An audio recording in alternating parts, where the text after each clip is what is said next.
This is how we should look. Because we are here. Hey, everybody. No, you're here. That's better than saying we're here. Yeah. We're all here together. Preparing. Yes. Welcome to our live stream this evening. We are talking about 5 things to not beat yourself up about as a parent. Exactly, because we're parents and we're really good at beating ourselves up. So we're gonna shouldn't do that. No.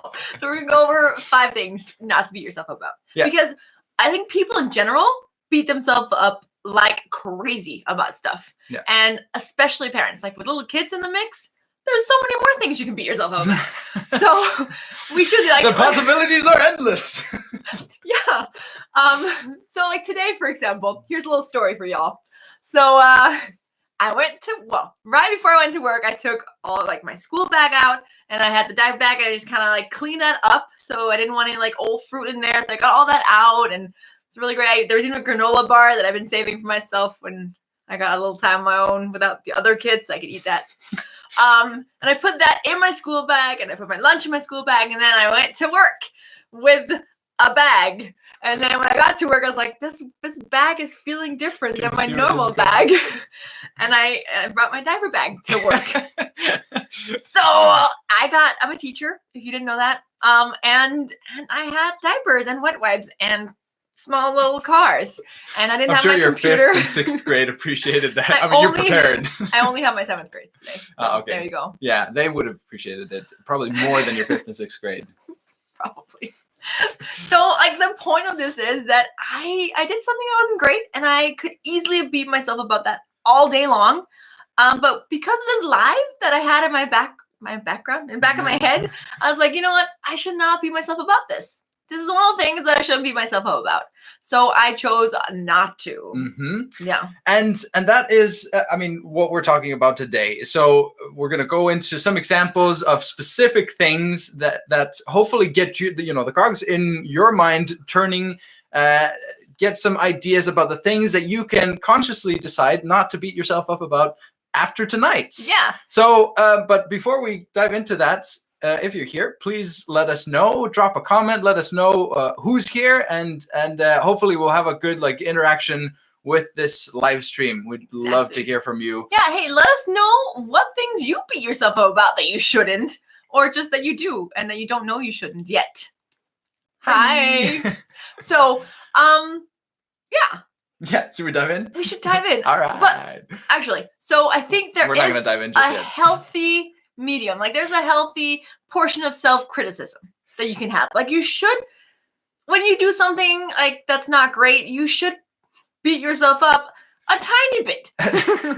That's called self-criticism. Yeah, no, I think making sure that you're progressing, like you want to learn, and you do that best by recognizing that you did something that maybe wasn't optimal, wasn't great, but there is like that healthy golden medium in not going too far in that self-criticism. Yeah. So you recognize you did something not great and you think about what can I do better next. You learn from it. Like if you have that memory, like, I remember I did this last time. Yeah, like I don't want to feel that way again, so I'm gonna learn from this. Yeah. Or just like showing other people around you that like I know this wasn't great that I just did, and I'm not proud of it, but That's a good rule of thumb, something to keep in mind in general. Like if you're good at the exercise of apologizing for things that you do wrong, where you make a mistake and it impacts others, it's a lot easier to not beat yourself up about that subsequently. Yeah. But I think we usually go take this way, way too far and just beat ourselves up beyond the point of rationalism and where it's even beneficial to us. Yeah. So we shouldn't do that. And today, with my example of my diaper bag at work, like I could easily have just been like in a horrible mood. I didn't have my computer. I could have taken on my students and been like, and like gotten more angry when they showed up late or didn't listen. And that could have made me in a bad mood when we got home. It's just like perpetually a cascading effect. Yeah. So instead, like I just kind of, I have a lunch for tomorrow already prepared. It's great. And like my colleagues and I, we laughed about it at lunch, mostly them. But yeah, we laughed about it at lunch. So there's That's another good rule of thumb. Don't take yourself too seriously. Okay, should we now? Now we should dive in. Okay, go ahead. Okay, so we're talking about 5 things that we should What is it that Not- we should not beat ourselves up about as parents? So the first thing is not having the same or doing as well as other people. Yeah. And I think that is, I mean, with social media, especially today, but just in society in general, like it's so easy for us to look at others and the image that they, Portray. yeah, in their day-to-day lives, and compare everything that we know about ourselves. And newsflash, everything about yourself and how you are when behind closed doors, when things aren't on display for the rest of the world, and you're comparing that very real image of your own life to the cherry-picked images that people choose to put on social media or put out in the open. Mm-hmm. That's not ever going to be a favorable comparison. So can we just agree on that? Yeah, that's not fair. It doesn't work in your favor, and it doesn't do you any favors to indulge in that kind of comparison, because you're only going to end up feeling bad about yourself for no good reason. Exactly. And like the thing is, we're in like 2020 right now. There's no, oh, my life ought to be this way. Like maybe that was the case for our grandparents or parents. No, probably not even our parents. Like that you got married this age and you had kids here and then you had this kind of a job for the rest of your life and you stayed at this company for 25 years. That's just not the case anymore. And there's no like, my life ought to be this way. Even if you're comparing yourself with other couples who also have 3 kids, live in a similar type of house, your lives are still completely different. You're completely different people, different backgrounds, different personalities. Like you cannot compare. No. Yeah. Exactly. So I think that's, it's this like comparing apples to apples. You want to make sure that, you are fair to yourself in any sort of comparison. And to be honest, any comparison, like if you're looking at other people's lives, I think it's also just a good exercise to try to be consciously and intentionally happy for people. I think this is different for different people, how naturally it comes to you as an individual. I know people that are just always happy for you. Like it doesn't matter if you like have like some tiny success at work, they're just like super psyched on your behalf. And those people, like that's what I want to compare myself to, in that I want to be happier for other people, because it makes myself happier, and it doesn't, I'm not putting a massive barrier in front of myself and reaching the goals that I want to reach for myself, for my family. Yeah, exactly. So, I mean, next time you feel like beating yourself about not having what someone else has, then ask yourself, hey, what's something that I'm content with about my life? What's something that I'm doing good about it right now? Yeah. And please feel free to share that. I see a few more comments here. Hi, Leonardo. I hope I'm pronouncing that correctly. And thank you, Cecilia, for always being happy for us. Yeah. Thank you. I think that shows. Cecilia's Christine's sister. My little sister. That's awesome. And she is very happy for other people. She's a very happy person. Yeah. I compare myself to her a lot, but in a positive way, because we look alike a lot. We're like, hey, she has the better hair though. But anyways, let's not go there. Let's not compare. That's right. Let's not do that. Okay. So, like, what are some things that you're content about right now in your life? Like, I was thinking about this, and I had a really good dinner. It was really easy. Actually, my niece made this dinner, but we have a really good schedule set up for the whole week. So dinner is super easy, and it's like. It's prepared ahead of time, so it's just always delicious and always easy. So I'm really content with that system we have going right now. I'm going to be content with the fact that I pronounced Leonardo's name. Now I probably butchered it, but I'm going to be happy with the fact that I did it very well earlier. Perfect. See, always good. We're already doing good at this. We're happy.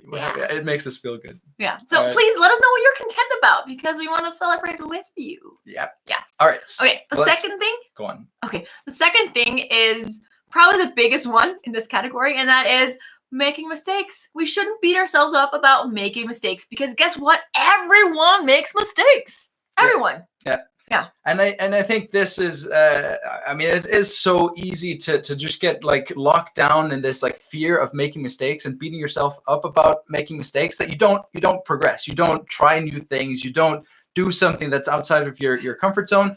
And that's not good. That's not what we want to encourage.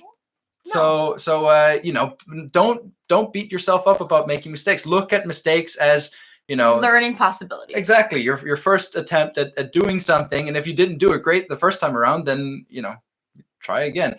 Obviously, that doesn't apply in all situations. There's the classic parachute example, but let's not go there. I mean, in general, broad life strokes, as parents, broad strokes. Okay, not so many parachutes in life as parents. No. Okay, but like the thing is, something that works really well for me is to think, hey, would I beat my best friend up about this here? Like, if my best friend made this same mistake, would I like beat them up about it, or would I be like, hey, you know what?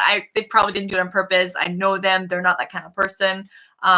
They've never done it before, whatever it is. So treat yourself like you would your friend. Yeah. You've probably heard this advice before because it's true. Yeah, exactly. So, I mean, and to be honest, like this is probably of the 5 things that we're talking about today. We're talking about the 5 things not to beat yourself up about as a parent. This is probably the one that I have the hardest time with. I think I, hold myself to a pretty high standard.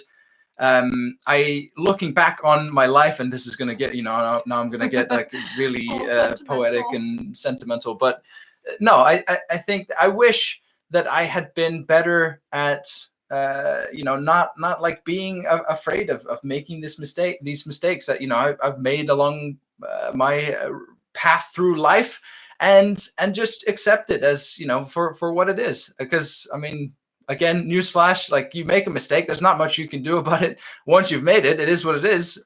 So move on. Yeah, that's really good. Good job, you.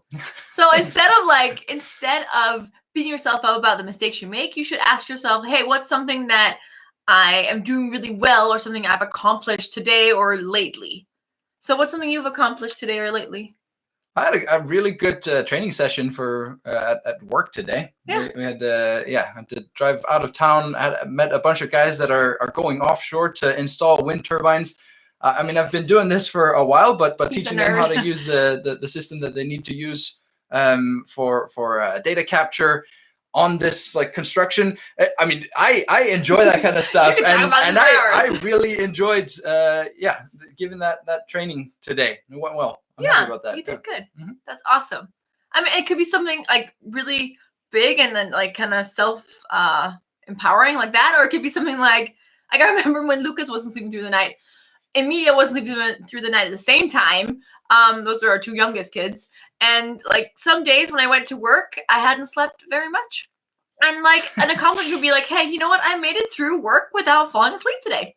Hey, that's an accomplishment. Like it could be something as small as that, or as big as that, or if you're a stay-at-home mom, like I was for a few years as well. Like it could be, hey, you know what? I made it through my day today, without yelling at my kids, or I mean that wasn't always the case, but I mean I made it through the day today without like something else with the kids. I mean, you know your situation, so like. Give yourself like accomplishments, recognize your accomplishments that you've done. Yeah. Small or big. Yeah, because it is, I mean, there is something about it as well. Like if you just decide to be positive, if you decide to like take a break from your busy, hectic lives, look at things and put things into perspective, when you recognize those things and you count them up, it makes you feel good.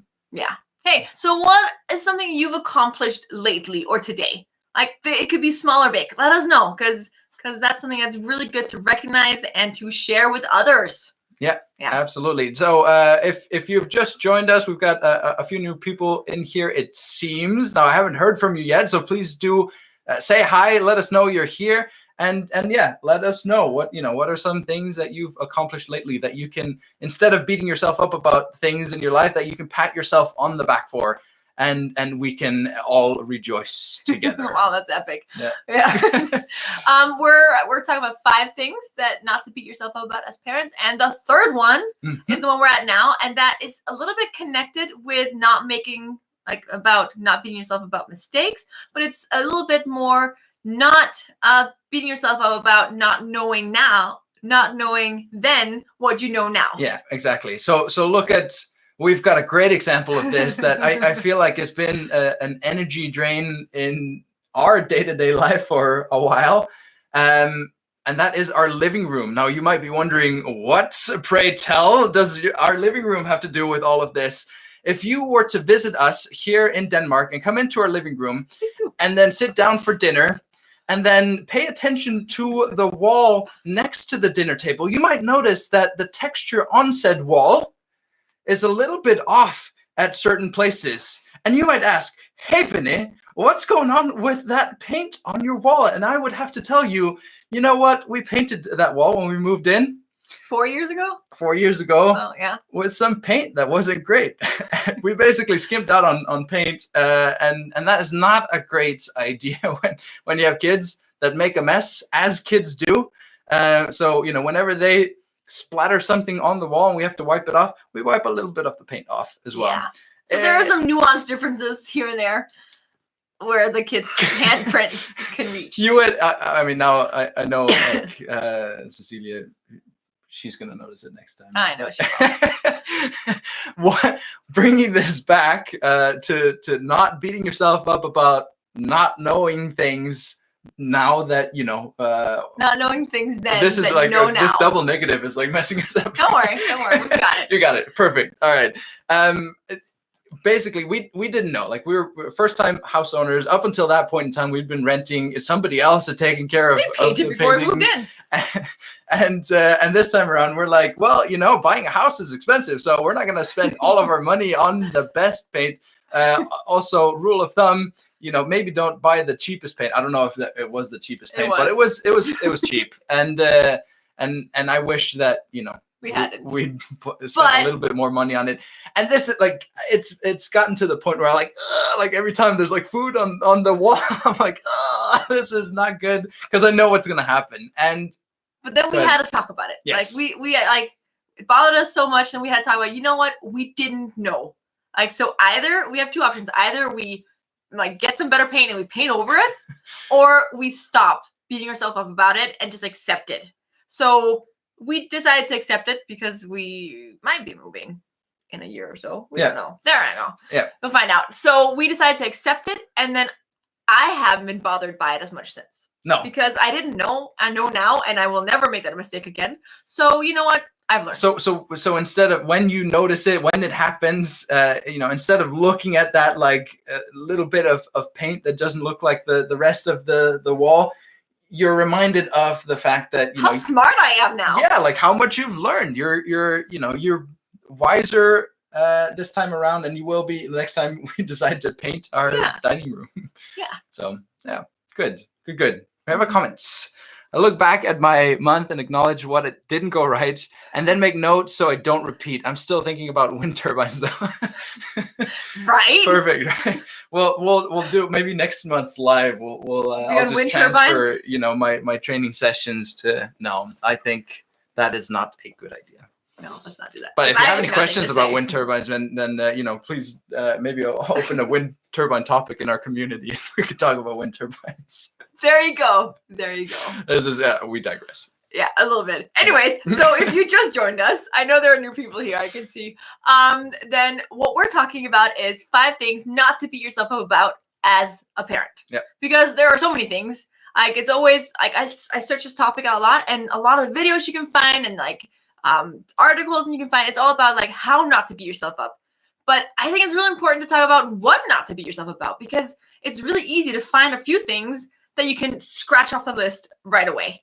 And then you can learn how not to beat yourself up about the rest of the things. But we're talking about 5 things. We're at number 4 now. Yeah, make it a little bit more practical. You know? Exactly. So hopefully we're spurring some ideas here. But if you like this content so far, then please subscribe to our channel, because we make a lot of different content. We make a live every month, and then we do a lot of different videos on organizing and like setting up systems that work really well for us and our family's life. A very like real, you know, day-to-day family. We're not trying to pretend like we're something we're not. We are organized. We're also very good at making all sorts of mistakes in trying to improve our day-to-day life. And our hope with the YouTube channel is to share all of that with you. So hopefully you can take some of that and apply it in your own lives. Yeah. Warts and all. So please keep joining us for future videos and future lives, and it'll be a lot easier if you subscribe and hit that bell icon so you won't miss a thing. Yep. But yeah, that's it. that was very wasn't that epic? Salesy. Yeah, but it was epic too. Come on. Okay. All right. Yeah, so, that's good. Number 4. Good job. Number 4. What? Sorry. Yes. Not having enough time. That's what number 4 is. And I think this, again, is something that, is very easy to fall into the trap of telling yourself, oh, I just don't have enough time, and then feeling bad about whatever it is that you're not doing because you don't have enough time. Mm-hmm. And we are here to tell you that what's worked for us is basically changing slightly the way that we look at that statement. I was going to say, we're going to tell you that you will never have enough time. I like yours better. All right. Okay, yeah. Because we're really good at, that's another pat in the back right there. We're really good at putting everything into our calendar to plan ahead and like make sure that things get scheduled in and that we won't drop the ball. Mm-hmm. So we're really good at getting that done. So that goes for everything from like cleaning the house to what else do we do? Planning our month and planning our vacations shooting YouTube videos and having like quality time with the kids. Like we make sure it gets done and we plan it in. Yeah. And it might sound boring to you, but it works for us. But there are always some things that end up getting pushed. And a really good example of that is our car cleaning. So we have that in once a month. We clean our cars and we make sure to vacuum them and wash them down. And that would be really perfect if we did it once a month. But a lot of time when that week comes up, we see it in the calendar, we're like, there's just not time for it today. And then we push it a couple of days or to the next weekend. And then we get there and then we have like that hang of guilt. Really like, time. And I think in that situation, it is very easy to look at the car and notice that, next time you get into it, it's the carpets aren't, or what do they call it? The mats aren't vacuumed and there might be some crumbs in the back seat. And then feel bad about, the car's not clean. We were supposed to clean it a couple of weeks ago, but we didn't. Mm-hmm. So we're both like, yeah. Go ahead. Thank you. So the thing is, like, we got to change your perspective a little bit because, like, just changing the way you view it, like, yeah, I don't have time for this. Change that to, is this a priority for me? So if you don't have time for it, it's not a priority for you. And if you look at it that way, then you're forced to kind of see, what things actually matter to me and what things don't.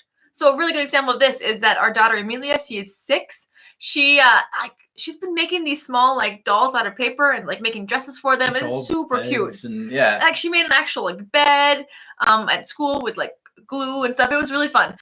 She came home with this bed she made, and then like the end of the bed fell off, and she needed a hot glue gun to glue it back on again. And she can't do that alone. So she asked me to help her with it like a week ago or something. And I was like, yeah, for sure we'll do it. It's such a cute bed. And of course we'll do it. And then we just haven't had time for it. And we haven't had time for it. And she's forgotten too. And I've forgotten. And we just didn't make time for it. And then we researched this and I came up with the whole is it a priority? And then I felt like super bad. Like, of course it's a priority for me. This is really important to her. And it's going to take me like probably 5 minutes. So of course this is a priority for me. And because I asked it that way, like I made sure it got done. So like we did it this evening. We set an alarm this morning, me and her, like let's do it as soon as we get home. Like we have an alarm to remind us. And then we got it done. So I probably wouldn't have gotten it done today if I hadn't thought about this as a priority instead of a time issue. Yeah, exactly. Mm-hmm. And it is this, again, putting things into perspective. And I don't want to be the kind of person and that kind of parent that is constantly feeling like the victim of the fact that I've got 24 hours in a day and 7 days a week, because I don't think that's a good way to move forward and reach my goals and to do well as a father, be the dad that I want to be. If I keep going back to this like victim mentality of I don't have enough time, the fact is like I have the same time as everybody else. But if I switch that mindset, I tweak it a little bit to ask the question of what is really a priority for me, then all of a sudden the things that I'm deciding to put off, in this case, when I get into the car and I realize, hey, we didn't clean the car and it's still like a little bit dirty, I don't feel as bad about it because I'm reminded of the other things that I put ahead of cleaning the car. And if I'm intentional about that, if I'm, if I'm not just kind of leaving things to chance and I stop playing the victim in this whole scenario, then I've got loads of things to be happy about, loads of things to be upbeat about, and not so many things to beat myself up about. Exactly. That's really well put, man. You just You're nailing this. Anyways, Thanks. we got another comment from But I Love You More. And she says, she shared her live on her community feed. Yep. Thanks. Yeah, absolutely. Hey, But I Love You More is a really good other channel who also does a lot of the same organizations. So, hey, make sure to check out her channel as well when you're done watching this. Absolutely. I think, is there a collaboration? There is a collaboration coming up. So keep an eye out for that as well. Exactly. The last tip for you to, not tip, I guess, the last thing you can scratch off your beat yourself up about list is not being a perfect parent.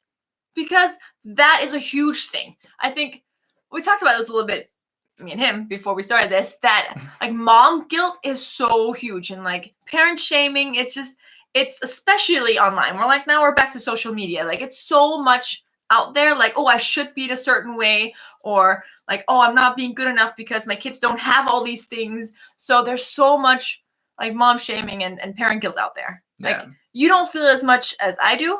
And I think, I don't know. I don't know. If it's a thing. I think it's more, I don't think I see it as more, within like the dad circles. I don't know if that's just me, that I'm in the wrong or right circles, but I think it's a very real thing. And I think there are a few ways to look at this. If your objective is to get away from this, like feeling bad about how you're performing as a parent, how you're raising your kids and interacting with them on a day-to-day basis. One thing I think, for speaking from my perspective, maybe as a man or as a dad, I don't know if that has anything to do with it. I think certainly my personality is very much geared towards, just sift away the things that like don't matter. If I can look at a comment and say, this doesn't really have any impact on my day-to-day life. It doesn't, like, wherever that comment is coming from doesn't have any authority in my life to say how I should or shouldn't do things. Just disregard it and move on and be happy. And again, like owning the fact that like you parent as you would like to parent, be ready to receive, guidance, look out for things that can help you to be a better parent. But don't sink into this like mode of taking all of the guilt that's being thrown around on the internet or in our communities today and letting it fester within you. On that note, I think that brings up another topic, and that is leaving a little bit of room for just giving the benefit of the doubt. Because I think in many cases we tend to kind of take and hold on to some of the comments that come our way and apply to them more maybe malicious or more of a negative spin than maybe was the intent. And if you decide, hey, I don't know exactly, it's my assumption that this was meant in a certain way, but I don't know it. And if you think about it that way, then I think it also makes, it makes you feel a little bit better. It also opens up for, a continued dialogue. Like, is this, I understood this comment as, is that correct? I mean, obviously that's not going to work with everybody. And again, in some cases, it's best to just kind of like let it fly by and move on. But in other cases, But for example, for me, like I have this friend that I love dearly, and who I think is an amazing mom. And she once told me that she felt very intimidated by me. And some of the comments I came with, and just me as a mom, because the way I did things, and that was such a wake up call for me, because I never intended anything wrong with that. But like when she said that, I could see certain things that I had probably said or remarks that had come out that weren't intended towards her or anyone else in a mean way. But it's just like that was such a wake up call for me that I don't want to be part of this like mom shaming other people. And I would love for people to like give me the benefit of that when I say something that is not meant in that way.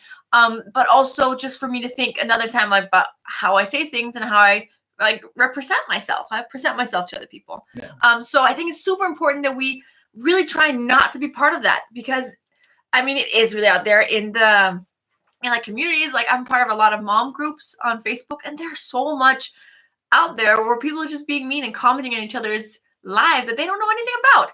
So like stop doing that. Be like a force for good, I guess you can say, in the parenting community, because everyone is doubting their role as a parent. Everyone is doubting that they're doing a good job at some points.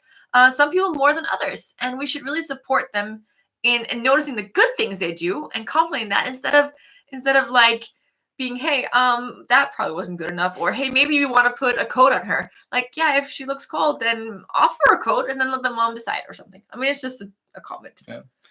No, so those are 5 things that you should not beat yourself up about as a parent. If you've liked what we've shared with you and what we've discussed, then please give us a like and consider subscribing for more content on all things family and organization and productivity and just enjoying the good things in life. Yeah. And then anything else you want to add? We'll be back. Yeah, we'll be back with a video next week and then a live next month. Yep. So we'll see you then. Thanks. Bye. Bye-bye.